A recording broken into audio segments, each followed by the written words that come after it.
Kia ora, my friend. I am so happy that I'm looking at you. So let me firstly just introduce today's session, and then we'll get on with our conversation. But welcome everyone to what is the series, the Living Your Empowered Resolution series, Stories of Everyday Women.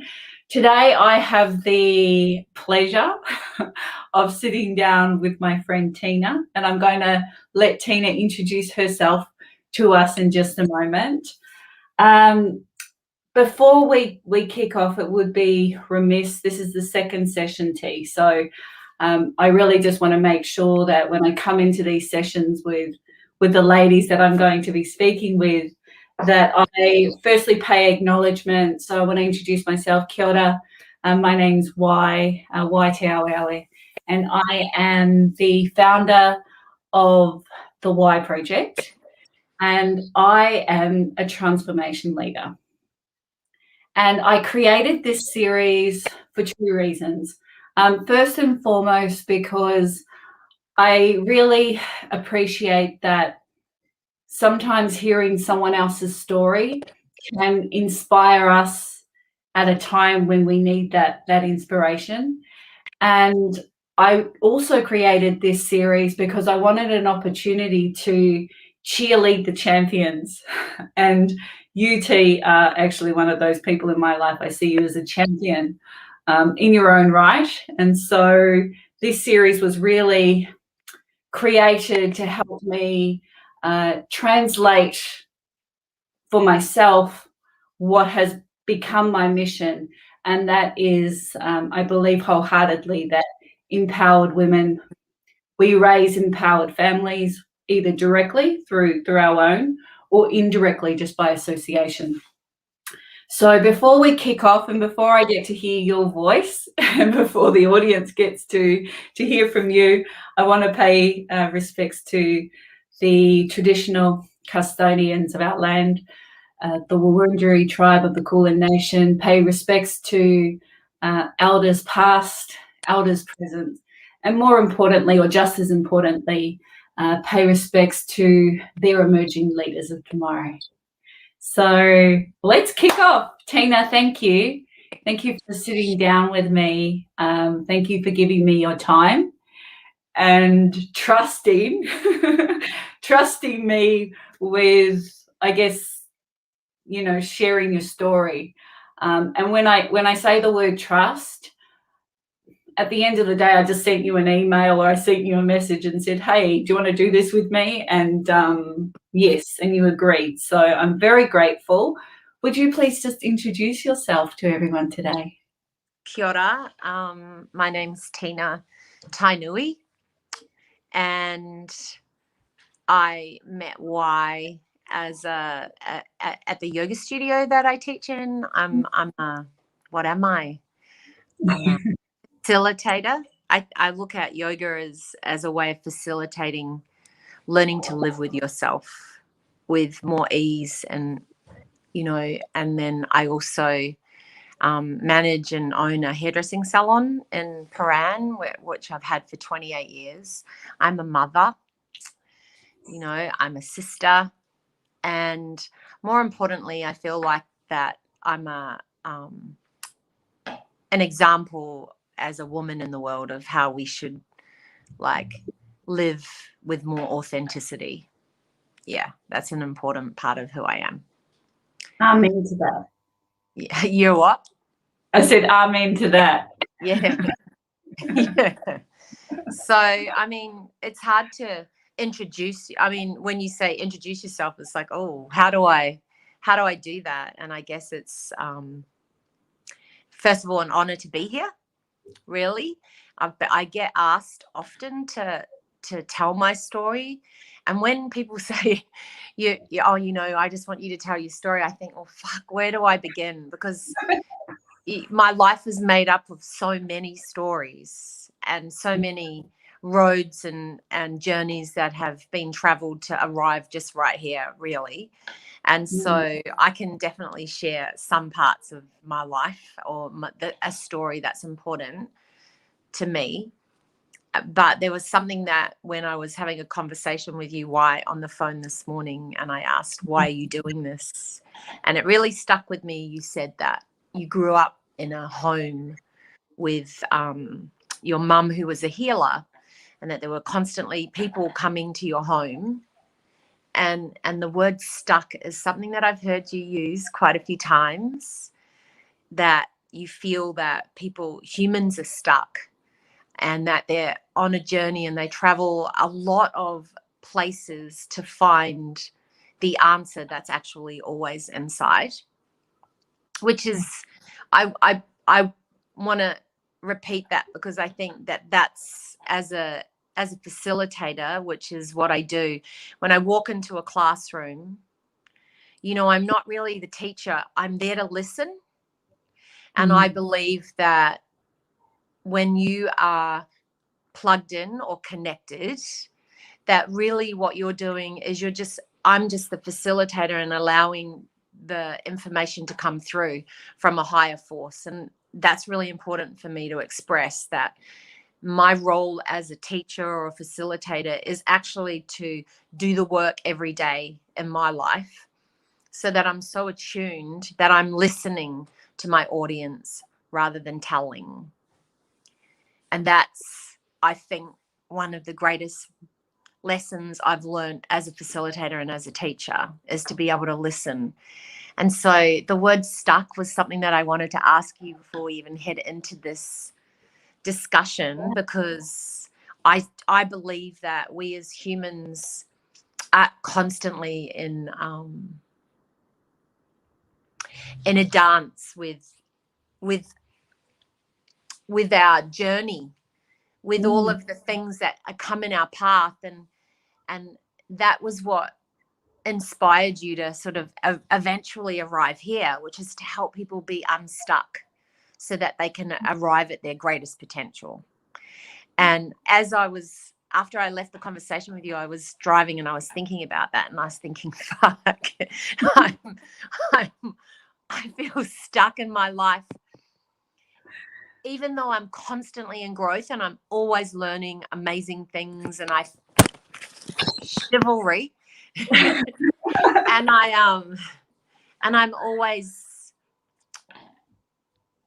wanting to be better. I strive to be a better human, and I guess I loved that you said that you recognized that all those people that were coming for healing were just a little bit stuck, and that all they needed to do was tune into their own greatness. And that is the truth. And I think that's really important. But I think the milestones that we go through can be sometimes those facilitators. Those have been my greatest lessons in life, is finding your teachers and finding those people that unlock that part of you that you're often, it's always there. Every human has the capacity to be living a mindful, peaceful, more in tune life, right? But it's this society doesn't really set us up to do that, and it starts really young, from education and stuff like that. So I think we're unlearning really everything that is not natural, right? Yeah. Absolutely. I was thinking the same thing. And I was observing yesterday, and I want to kind of tap into that point about being the facilitator and being there to listen and to learn. And yes, I believe that's exactly the experience that I had every time I turned up to the mat was hearing your truth just allowed me to experience my own. So the journey that I was going through, that meditation, so yoga for me is very much meditation. So I would arrive where I needed to arrive, but I needed guidance in that moment, which was obviously, showing up on the mat with yourself or one of, or with one of the other teachers. And every time I show up at the mat, and it's been a minute, but I always arrive when I need to arrive. And even today, if I really think through this process, we're probably on the mat right now, except we're talking. So this part of ourselves is doing the work as opposed to our physical body doing the work for us. And yeah. It is like, I mean, for me, the world is a mat, right? The practice of union with oneself needs to be more than just asana, doesn't it? Like Yeah. the asana is just really softening us to like maybe let go and peel away layers and sort of witness the stories that we're constantly living in that don't serve us. Yes, absolutely. That's why, you know, whenever I have this conversation with people who have never practiced yoga, or who have practiced but are at the beginning of their journey, they see the asana as like the yoga.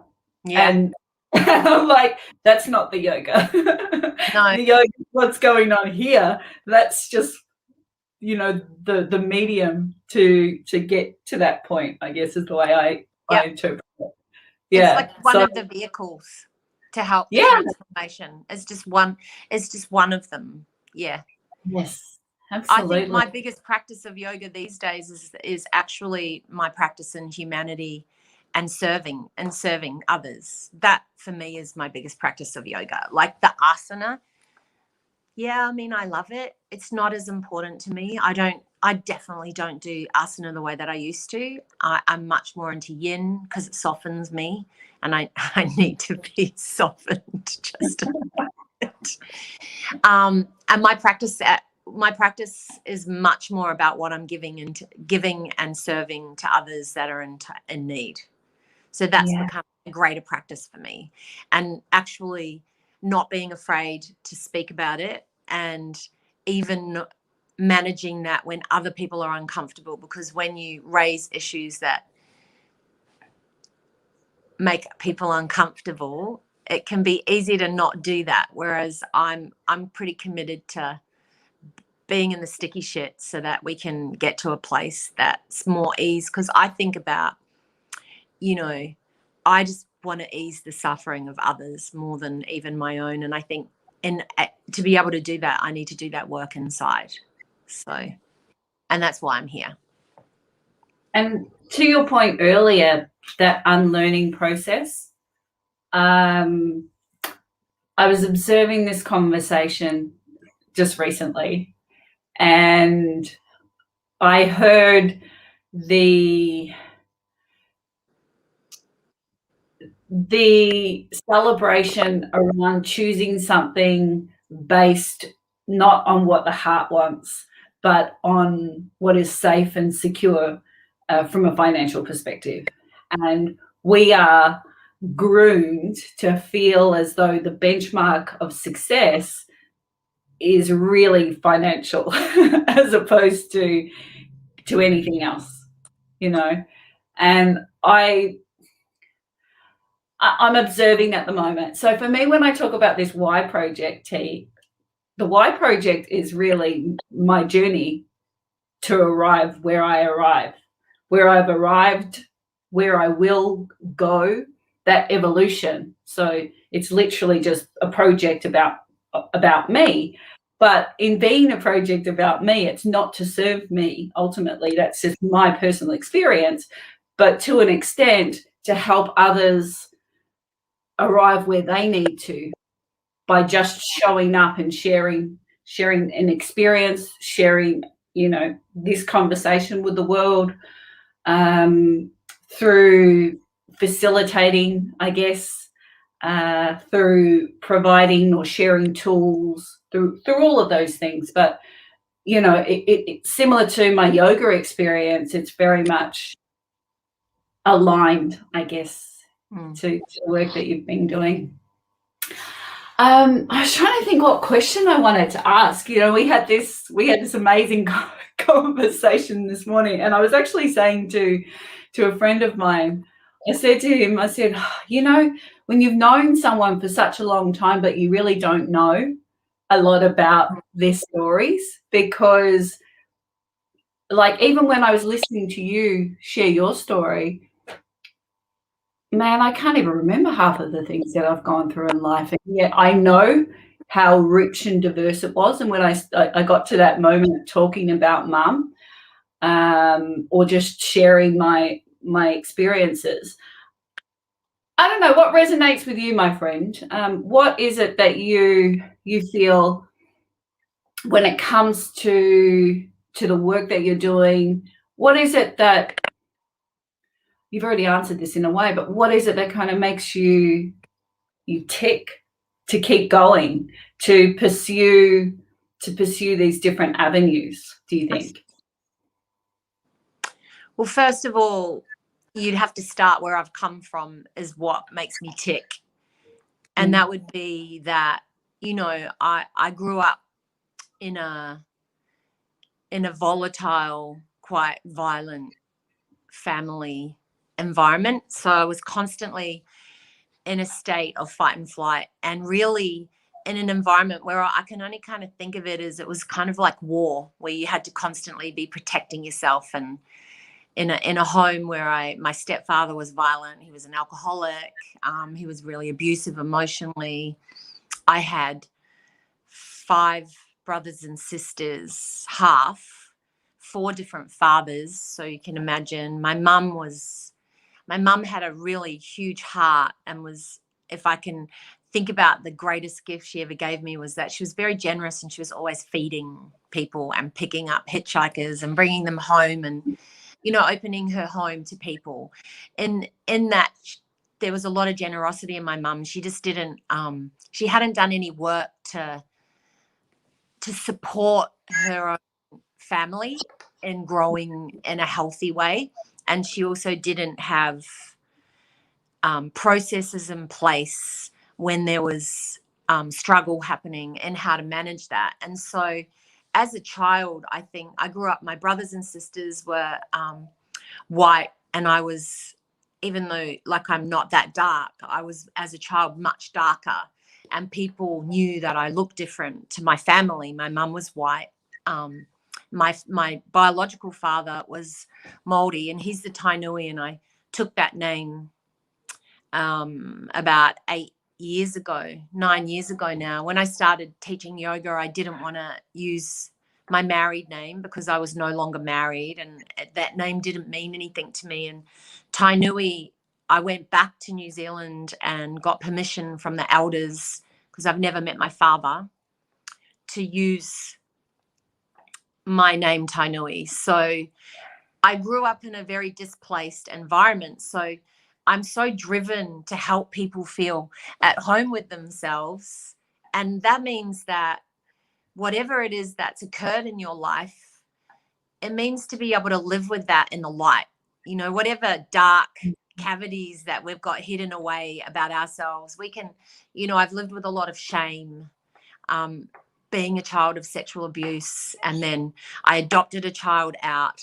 So I was so displaced that, at 19, when I had my first child in my very first relationship, which was also toxic and no surprises, great, it led me to having a child, and I've got this beautiful young man that I called Jacob. But everything that has occurred, that all of my struggles have just given me the tools to see other people's pain and struggle. And so I've had to do a lot of work, and I do that, and I'm constantly seeing psychologists or therapists. And I say this, that it's really important that whatever work you're doing, that you do have things in place to support you, because when you unlock those things that are blocking you or stopping you from being the best part of you, you can often unlock stories and things that can be quite traumatic. So I have always had a counselor or psychologist or body workers. I've always had energy workers to help me through and guide me through a lot of these processes. And most of it I thought I was doing to survive, but what I've realized is that it's given me great tools to see and listen to other people's stories. And that is just even in the way that they move their body, and watch as a facilitator in a classroom. When I look at people, I can often see by the way people hold energy in their body what may have happened. Because I was given away as a child, my mum gave me, dropped me off and picked me up like a couple of years later. So I was given away. I was displaced. I grew up in alcoholism and abuse. There's not much that I haven't experienced that I cannot see now. Yeah. So when you see it all as your gift, it becomes this beautiful toolkit of knowledge and wisdom that then when you see it in the room or with my clients or in the prisons, because I teach in prisons, when I'm with people that have experienced any kind of suffering, it's more often than not a gift that I've even gone through the life that I've gone through. I see everything that's occurred to me as the greatest gift that I could ever have, because I can now look at somebody with the deepest compassion and empathy and no judgment, but I can at least go, oh, I think I see that's what's happening here. And I don't need to really talk about it, but I can gather tools and speak to those stories in people's bodies. And that's what probably drives me to be a facilitator more than anything. Is I feel like it's my dharma. I feel like, and if you know what dharma is, it's like your calling, it calls me to tell my stories so other people can go, oh fuck, I'm not the only one. Wow, you mean, when I go, oh man, I never feel good enough. Why do they want to, why does that person want to photograph me, and why would they want to hear that story? And it's like, that's the story. But the witness in me says, no, you're amazing. Look at what you've evolved. Look at what you've learned. Look at what you have to share. But other people, when I tell them that that's actually what's going on inside of me, like, oh, I can't do that. I'm not very good at that.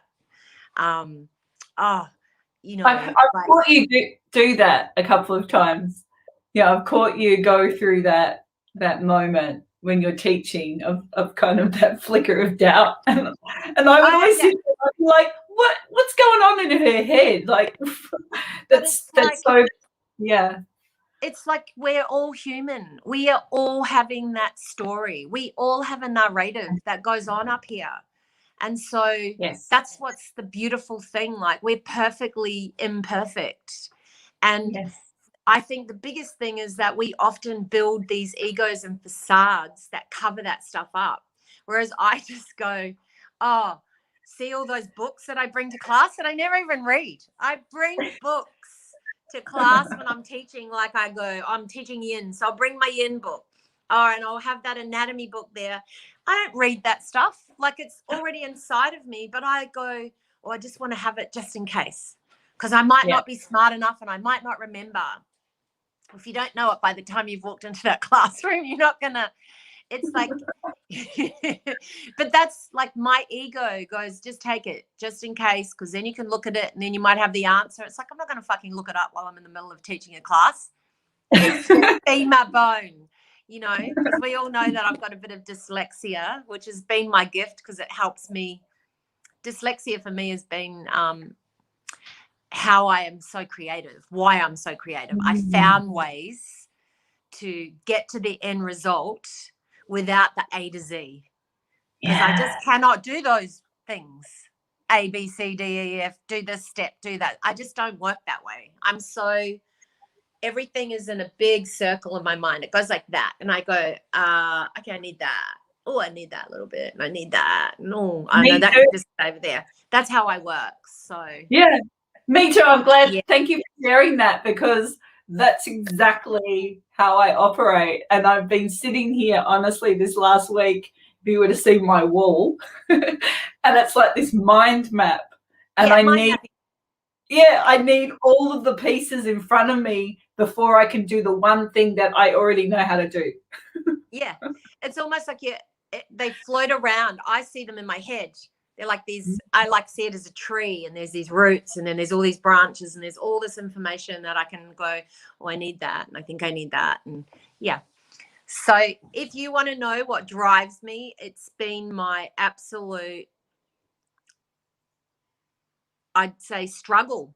The struggle and the life that I lived in as a child that motivates me to share my stories and also be a facilitator so that people can get clearer.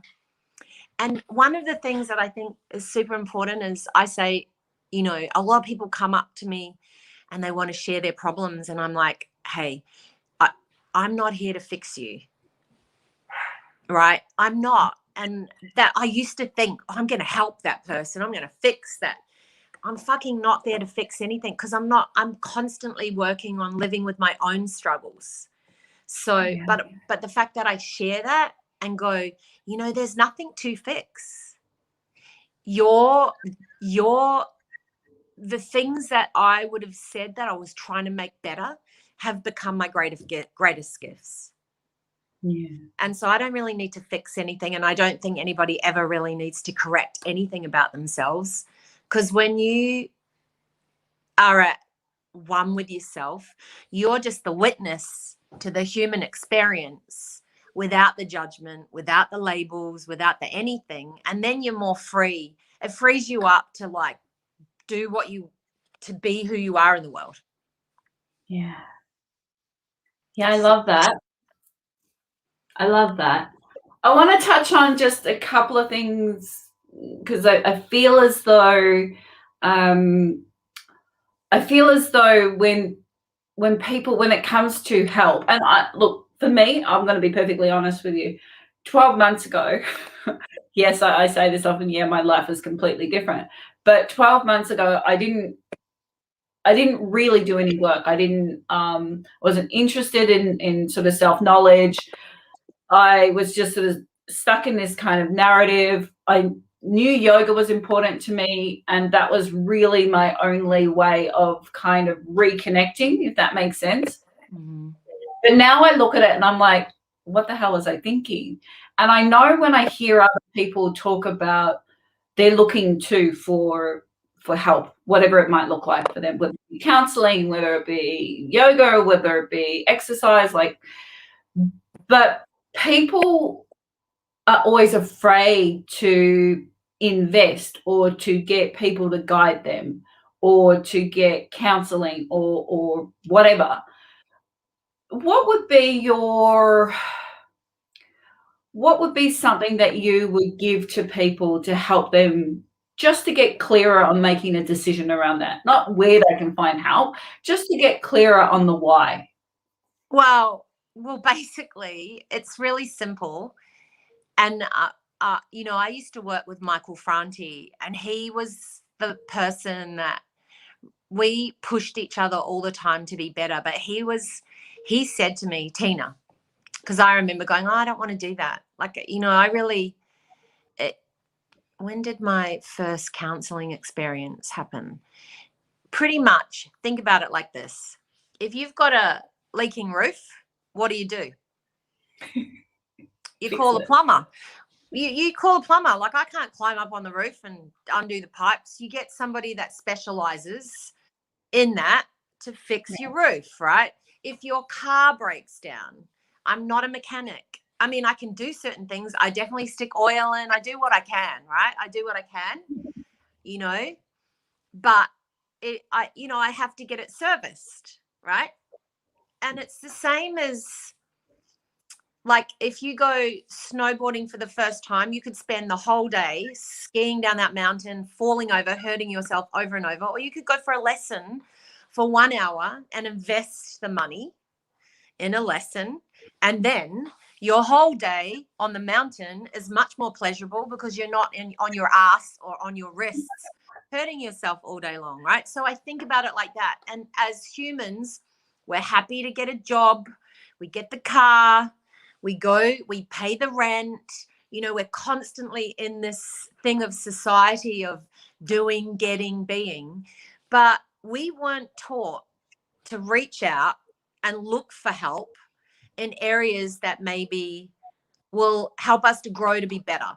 It was not from my generation, as if my mother ever saw a shrink in her entire life. No. You know, No. as if she ever went and got a massage to feel better in her body when she had a serious terminal disease. And that's, you know, and she ended up passing away from the same disease that I have, right? So mum had a kidney disease, and at 52 she died. And now I'm about to turn 55. So every year I live above 52, I feel like a stayer, like I'm stealing one more year of being able to live.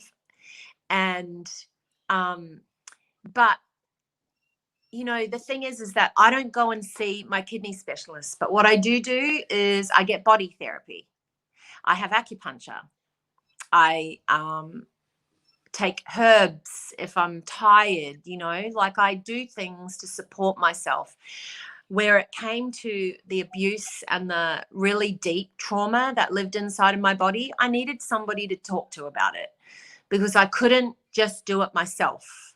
When it came to me wanting to save money, I went and got a book and read about how do we manage our finances better. And until I sort of looked at the fact that I was abusing my privilege of earning by just frivolously filling holes and spending. I still like to spend, by the way, I love it.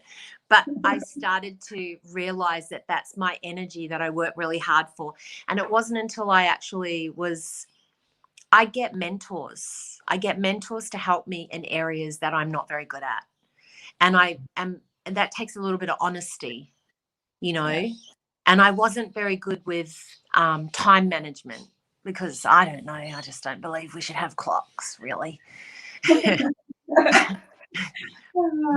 anybody that comes to my business goes, oh, fuck, my hairdresser's Tina's always late. Or if it's my yoga class, it always goes 5 minutes to 7 minutes over.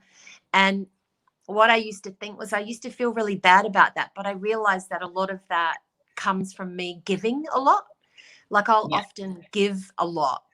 And that's comes from my childhood of never feeling like I was enough. So I want to be seen, you know. I wasn't seen as a child. And so I do all these things. And yet they're my greatest gift too, because in that giving, there's a deep trust that starts to occur. And, you know, and I just am not the person for that person that really struggles with time and is very controlled and has to live by the clock.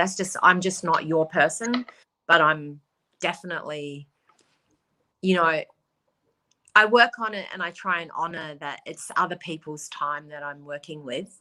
But I also understand that part of me that's always a little bit late. I used to say that it was because I was stealing time. It actually comes from the fact that I'm giving, and that really stems from not being enough from my childhood. Of never thinking I was good enough. When you're told you're going to be nothing, you're going to be a piece of shit, you're going to end up pregnant, which I definitely did end up pregnant, but I created a life, you know, and an extraordinary life. And I've had some extraordinary experiences, and that I never would have seen the little girl that stood there being abused and being told she wouldn't be anything. And I believe that, you know, people would say, but that's just shit. And how could you ever love your parents for doing that? Well, I love my mum. She gave me all of these gifts. Like that not enoughness is what drives me to be great. And not to be great, to be seen great by other people. I think that would have been one of the motivators when I was a little bit younger, in my 20s and even in my 30s. But as I got a little bit older, I'm driven to be an example. And I want to be an example for my children. You know, the way I parented was so different from the childhood that I experienced. But that's not to say that my son wouldn't have a struggle with the fact that I'm a really fucking intense mother and I get in his business about stuff because I want to know, because nobody wanted to know anything about me. So it's almost like what you don't get is almost what you're even more intensely trying to get from what you're creating.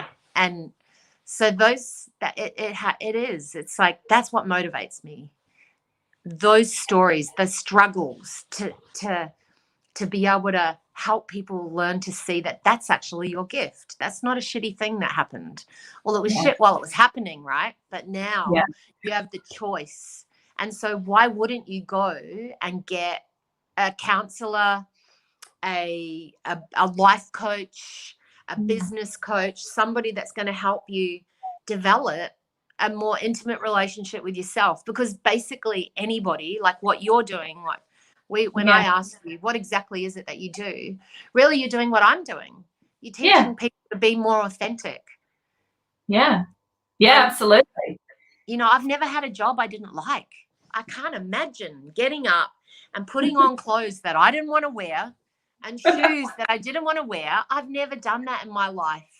Yeah. I feel lucky. I mean, there's been times I didn't want to get up and go to work. I'm not lying, you know, but I mean, why wouldn't you want to live the best life that you can?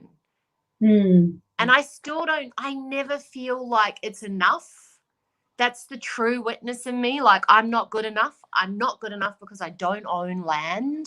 I'm not good enough because those stories still exist every day. I wake up with a part, or I'm not good enough because I feel really lonely at the moment, and I'm filling those holes with having more wine than I've probably ever had in my life. Not like heaps, because I grew up in alcoholism, so I struggle with that. So, you know, I'm constantly working on myself. And I thought I'll have to tell her that this is one of my stories. When I spoke to you this morning and I walked away, I was like, you know, what is it that I could be better at right now? And I would say that I could be better at the choices I'm making right now to really fill my life with actions that are serving myself greater. Because yes, I can serve humanity, but there's no point if I'm lonely and I drink a glass of wine every night by myself at home. Do you know what I mean? Which is the truth. Like, I have been really lonely. I've been single for quite some time now, and I've gone through this, should I actually go on those online dating sites and start like looking? Well, you got to be in it to win it, right? You do, but here's, sister, you're like expressing my story here. Like, I don't do any online dating, and my decision initially, and I'm going to be honest with this for all the girls out there, and I know that it's the new norm, but I feel as though, firstly, I woke up one day and people no longer know how to communicate. You know, men don't know how to communicate with you, and maybe I always went through that. So the days that where I grew up, where it was completely normal to have a conversation with someone, no longer exist. But for the most part, I feel as though people out there, in my 2 seconds of experience, and I have to say 2 seconds, okay, because literally that's probably all I invested into it, were people were there just to waste my time. And I just don't have that kind of time to waste. If I don't get to spend it with people I love, like my son, my family who I never see, my friends, then why on earth do I want to invest that time into people who can't even hold a conversation? So that's my why. Now, I'm very clear too, and I wanted to share this with you just because we're talking. I'm very much aware that my son hasn't seen, say, a healthy relationship between a man and a woman. And the only way he's going to learn that is if I show him that, if it's demonstrated. So I'm very aware that at some point something's got to give and change, but I don't know the answer to that. So maybe. Yeah, but you're co-parenting, right? You're co-parenting with his dad in a healthy way. Yeah, there's a lot of good in there. There's also the bit where I'm like a lion, you know, like, and I say that admittedly, I'm like rah, ferocious, and I stick up for myself, and so there's definitely a lot of healthy stuff in there.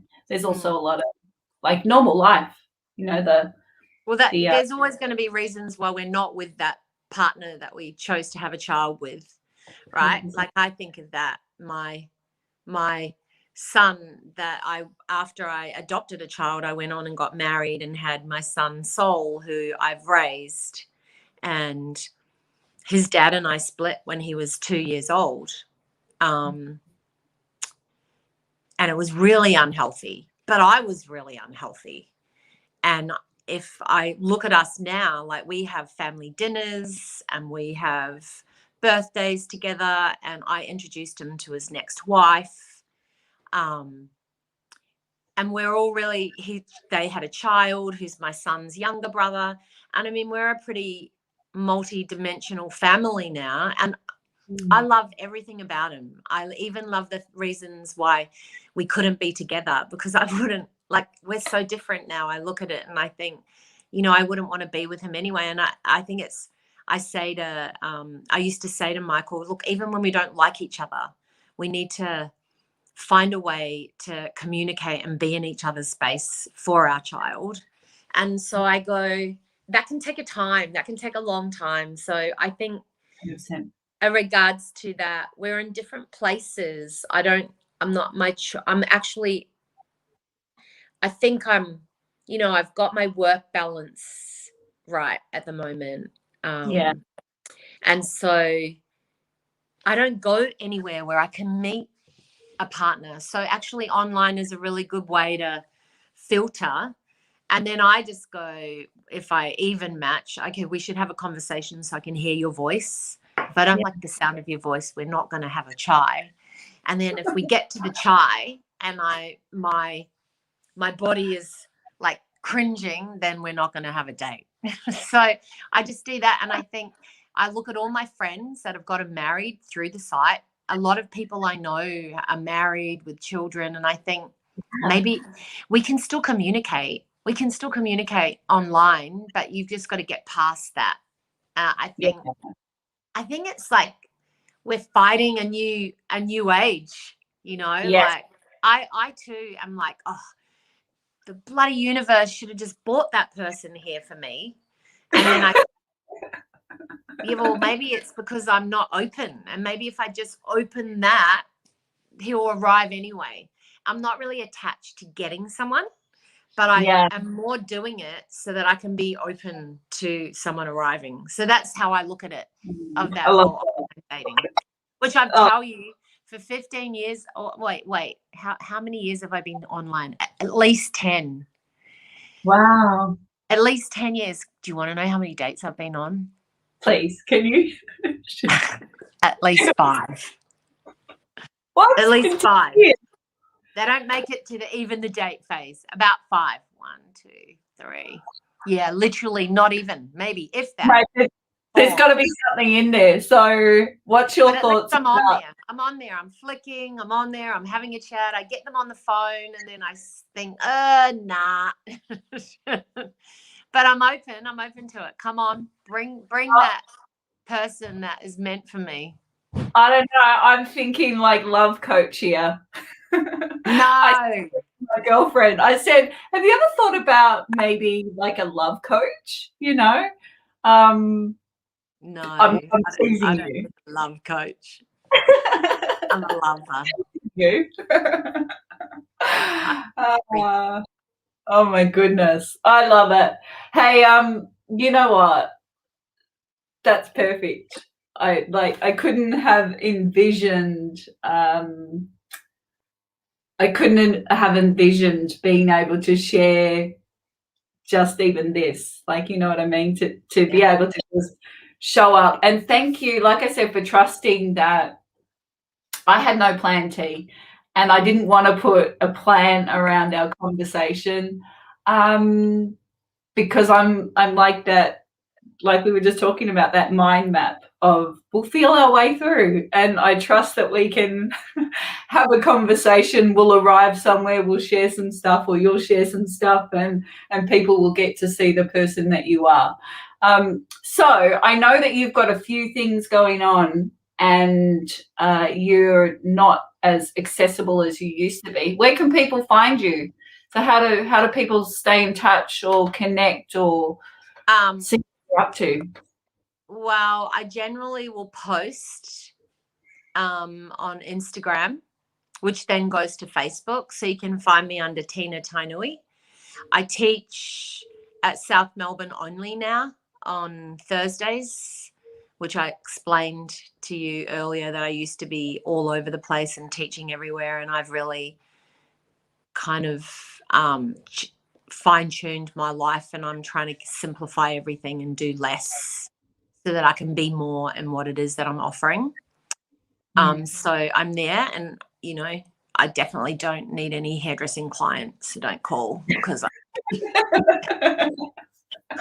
I've been there 30 years and like people bash down the doors to get appointments with me. So Oh my God. yeah. Before I let you go, I do want to ask one thing, because I've never had the opportunity to hear a little bit about this. But how did you get into teaching yoga in prisons, if you don't mind me asking? Like, how did that happen? My son, whom I adopted out, Jacob, I came back into his life when he was 6 years old.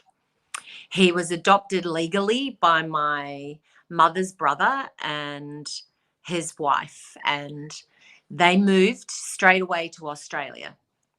My uncle has now passed away, and interestingly enough, when I was adopting Jacob, I had no idea that I was adopting him into the same kind of cycle that then I would spend from 19 to I'm 54 processing and developing tools to relearn that I'm more than those stories that I was growing up in. So to find that self-love. So Jacob was adopted to my uncle and auntie, and he was raised in quite a volatile, violent, a lot of hitting, a lot of emotional abuse, same kind of thing. Now, when you're raised in that, you are always in fight and flight, and you will seek that as an adult, as a young adult. And so it was no surprise when he was in trouble at school.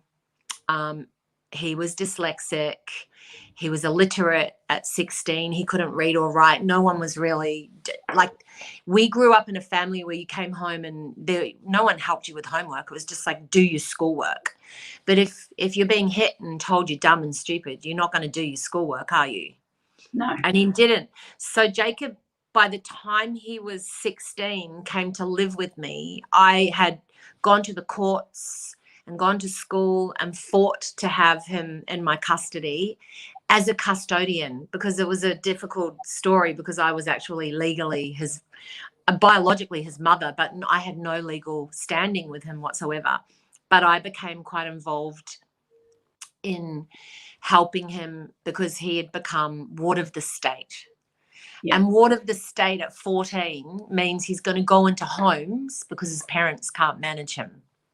Yeah. And as soon as he's into homes, the kind of violent, like a lot of ward of the state homing is bad. Like there is so much abuse, sexual abuse that goes on. So I didn't want him there. So I got him with me for a year, and we had a pretty good connection.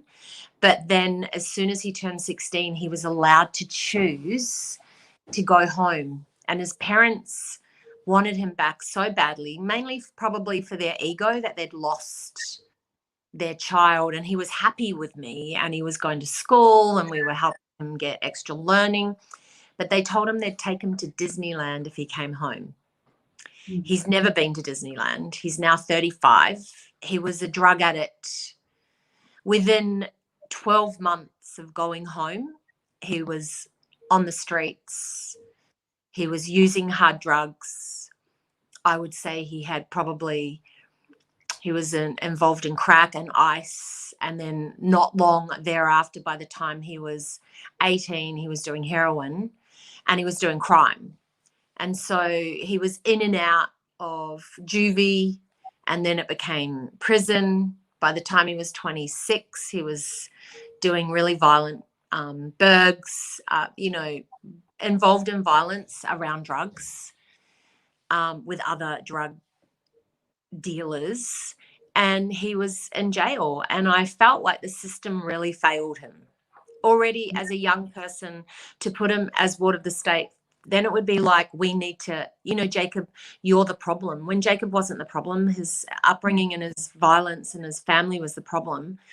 and he was never really in a safe place. And so I couldn't save him.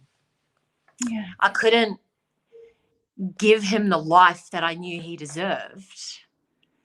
And he ended up in and out of jail and then deported to New Zealand because his parents never got him citizenship here.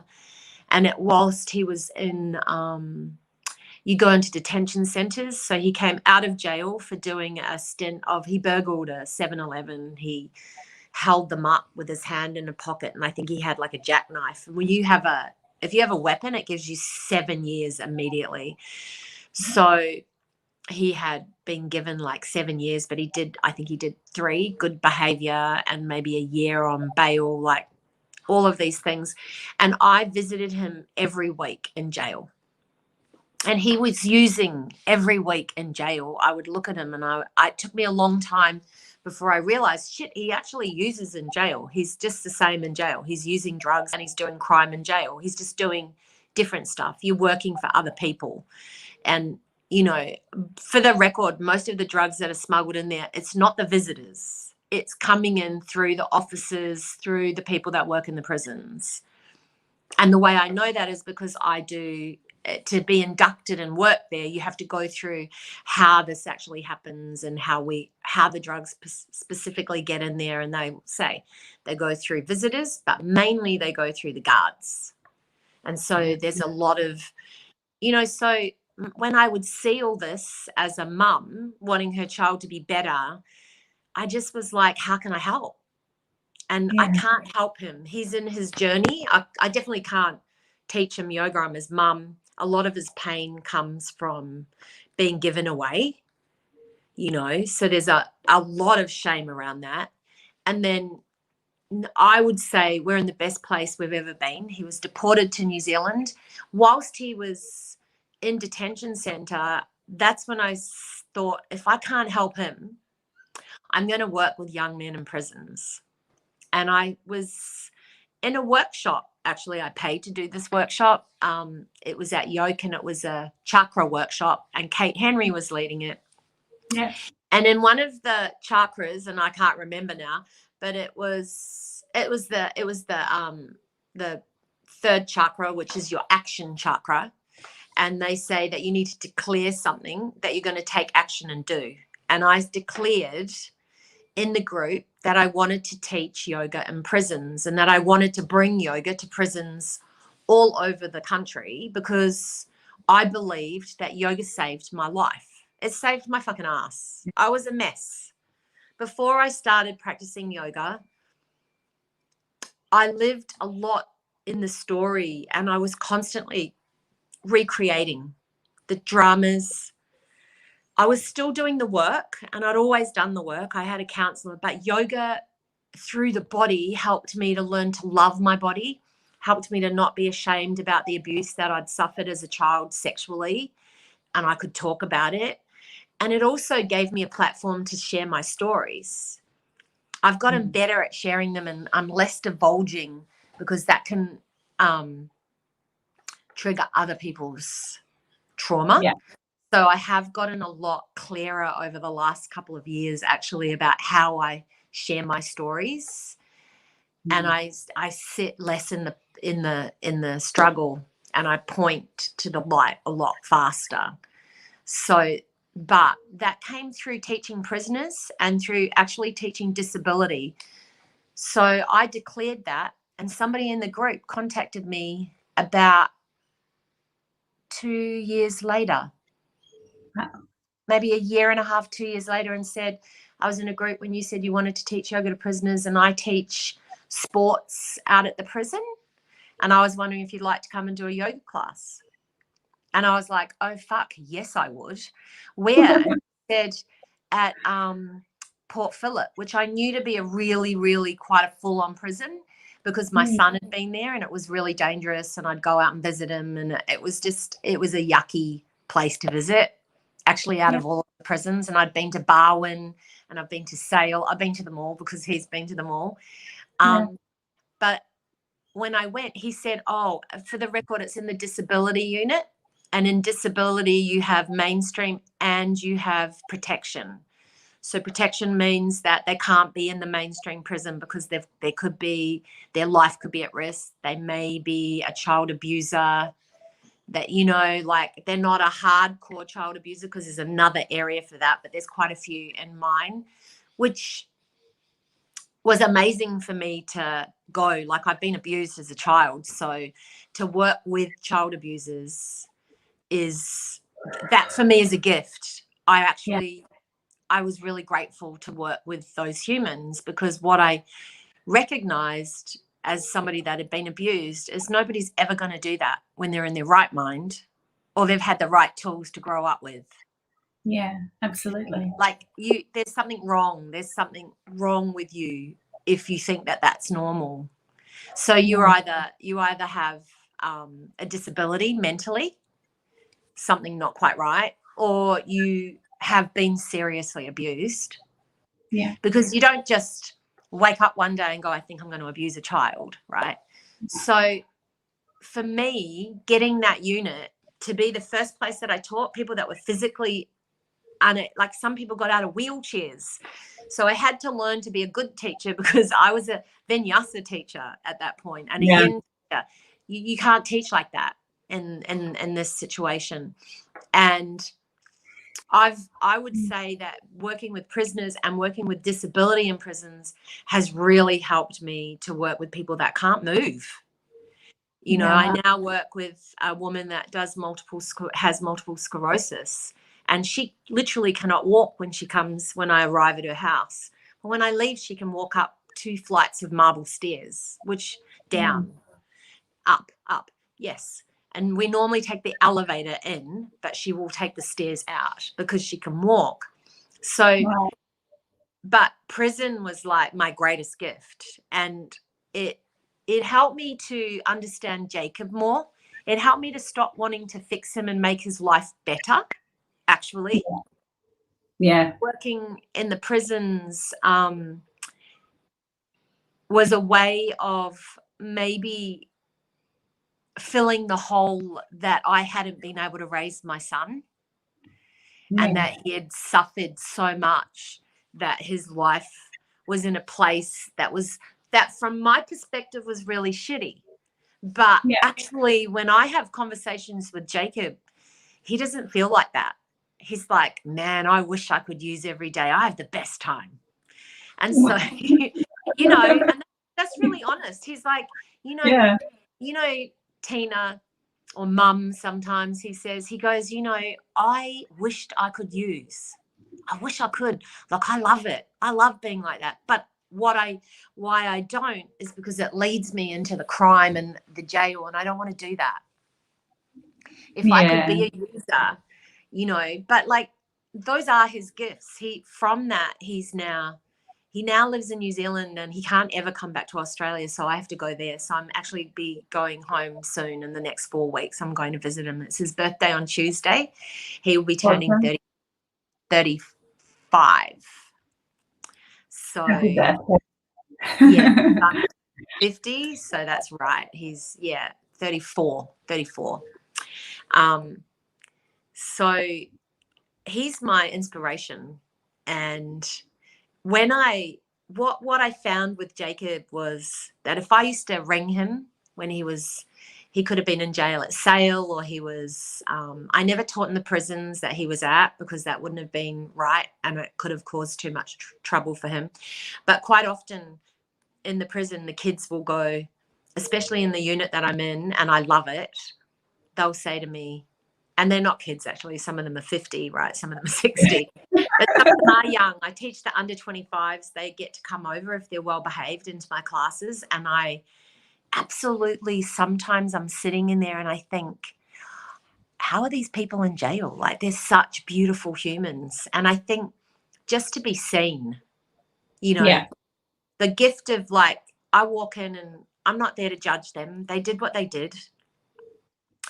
I am there to help them learn to live inside of their body. This body is a vehicle. It's what transports us from A to B, but it's also what transforms us. And so I think about that, and I always tell them that. And when they asked, I think I've been there 2 years teaching every week, hello, miss, and you know, they're good to me. Yes. So they, and I don't take shit. And if anybody looks at me weirdly, I'm like, hey, I feel really fucking uncomfortable when you're staring at me like that. Can you not do that? If you want to have a conversation with me, look at my eyes, don't look at my body. I'm here. Yeah. I'm not there. So I've got a really raw, because of how I grew up in quite a full-on family, you know, I've got a really raw energy with them, but I hold a very safe space for my prisoners. Yes. And I often have people say, how can you teach murderers and rapists? And I go, can you not imagine what has happened to a human for them to make choices that are so shitty? And so I think just for that moment, just for that 1 hour that I'm with them, that I can see who they really are, which is not the actions that got them there. No. I see these beautiful souls that didn't get what it was that they deserved. And I think, I know that some of them have left and they have continued to do a yoga practice and seek it out, you know. And even if they haven't, for that time that they were in prison, yoga stopped definitely the day that I teach, there's no violent outbreaks on the days in that unit when I teach yoga. They're all pretty peaceful and calm, and it lasts a few days. Yeah. So, and they learn, you know, they say that they get to understand that they can witness that they're not their thoughts. Yeah. So I got to the prison through my son. And when I started teaching at the prison, I would ring my son, Jacob, and say, what should I do when they do this? Because things were happening, you know, that I felt uncomfortable with. And he said, that's grooming. They're grooming you. And even though I'd done all the work and I'd been inducted and I'd watched all the videos, Jacob was really clear. And he was like, don't ever tell them which suburb you live in. And he sort of became my guide, and I'd say, oh my God, I did this class today and they all asked me why I taught yoga. And I said, oh, my son has been in jail and is still in jail. He's just in jail in New Zealand. And they go, oh, what's his name? And I go, I don't think I should say that because he used to be here. And I said, his name was Jacob. And then one of the guy goes, oi, not Tenor. And I said, yeah, Tenor. And he goes, oh, fucking, I love that guy. Oh, he's my boy. And I said, and he said, you're Jacob's mum. And I go, yes, I'm Jacob's mum. But normally in the prison, they say that you shouldn't tell them too much. But I thought that was important for them to understand that I understand. I have a son that's been in and out of jail. And my brother, I have a brother, a half brother that spent most of his life in jail. He was adopted out. My mum adopted him when she was only 16, and he's lived a life of crime and heroin, and he's a heroin addict also. So I feel like it's been all around me, that kind of story, and that I get to be in the prisons and work with people with love and compassion and empathy. And I love that.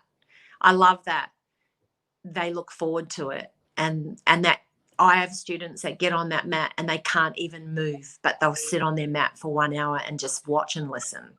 And that's yoga, you know, to be able to focus, to just be there. Even, you know, I've got a guy and he can't do anything. And if I say turn left, he just goes to the opposite direction, and it doesn't matter. And I go, good job, dude. And he said, I like yoga, you know, because we deal with disability, means I've got their autism and all kinds of stuff. So yeah, that's why I teach yoga. You know, the couple of things that I wanted to grab out of there, because those are the nuggets, is I firmly believe that we are not always what we do or what we say. Yeah. So I wanted to grab that out, and holding space, the fact that you are able to hold space to give these beings an opportunity to be seen. That's important. And the other thing that I wanted to share as well was, and it was something that I heard, it feels like this week, but I say this week, it could have been last week, was I heard someone say about, and this is for you and Jacob, around just waiting for that person to arrive where they need to. And I thought, wow, that's kind of really, I've never thought about it that way, you know, being on the journey with someone, and just being on the journey doesn't mean necessarily pulling them along, just being present as they go through their life, their story. Thank you for thank you very much. I appreciate it. And I will pull out for you yoga in South Melbourne for anyone who wants to practice with Tina. And her spelling, find her handle. It's literally just there, TINA TAINUI. So check her out on Instagram, and follow her. So watch this space. I know I had the privilege of sort of hearing what she's going to be up to. So watch this space, follow her, and thank you, my friend. Thank you so much, Y. Love you. I appreciate you. I love you too. I'll come down there. I'll get my butt down there for a good workout. Okay. I'm teaching on Saturday morning. Okay. Oh, next Saturday? Next Saturday I'll be teaching in the morning at 8 a.m. Okay. Yeah. All right. Ciao, Bella. Ciao. Thank you.